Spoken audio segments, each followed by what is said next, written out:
Brilliance Audio. Crashing Into Her by Mia Sosa.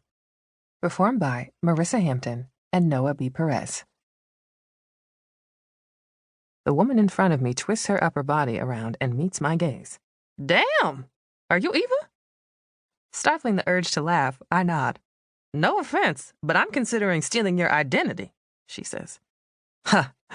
Imagine how she'd react if I told her he's a Hollywood stunt professional. She'd probably shank me. No offense taken. And yeah, I know what you mean. Because, yes, there's no denying the man's physical gifts. Broad shoulders, dark brown wavy hair that's a smidge too long for my liking, and full lips that probably predispose him to better than competent kisser status. He's a mishmash of muscles and scruff, but in a refined package. Like the construction worker in a music video who struts around with manicured hands, spotless jeans, and a single perfect streak of dirt across his cheek. All of this means Anthony takes up more than his fair share of physical space in my mind's eye. Not because he's huge, although he is big considering my 5'2" frame, but because there's so much to absorb when I look at him that I trick myself into giving him a larger blueprint. Oddly, no single trait stands out from the rest.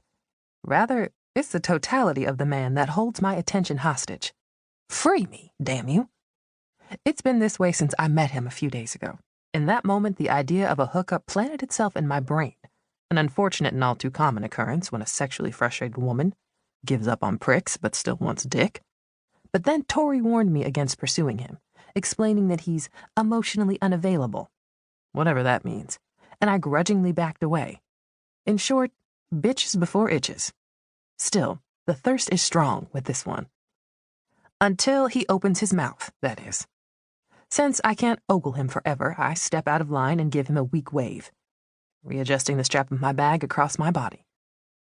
He saunters over to meet me, a lopsided grin broadcasting that he's poised to say something annoying. Philadelphia decided it couldn't handle you either, huh? And this is the crux of the problem. He speaks. What I wouldn't give for a roll of duct tape. I'd use it on his mouth, and anywhere with a surplus of hair. His crotch, probably. So that's what happened. You decided you couldn't handle me.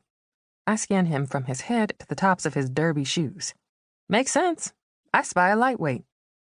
Folding his thick arms over his impressive chest, he takes a step back and tilts his head. Whoa. Why the hostility, Eva? I thought we were friends. We're acquaintances, not friends, and I'm good with that.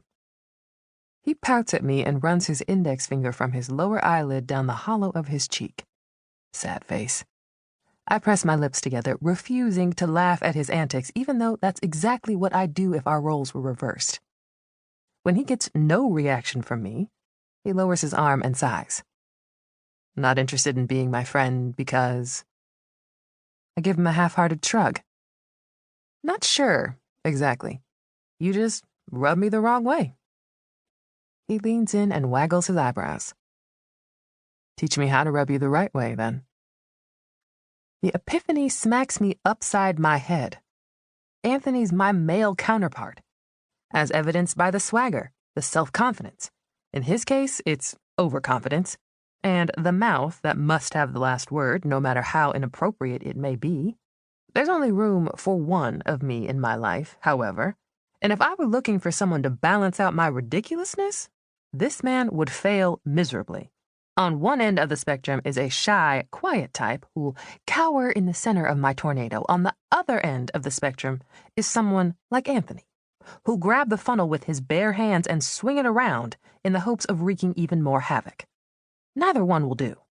Well, given my abysmal track record when it comes to men, no one will do. But that doesn't mean I can't extract a little fun from the situation. So I drop my bag, round the front of his rental car, and hop onto the hood, resting my feet on the bumper and spread my legs wide. Waving him over, I say, "You want to learn how to rub me the right way? Go ahead. Break me off a little something right here and show me what we're working with." I raise my face toward the sky and close my eyes.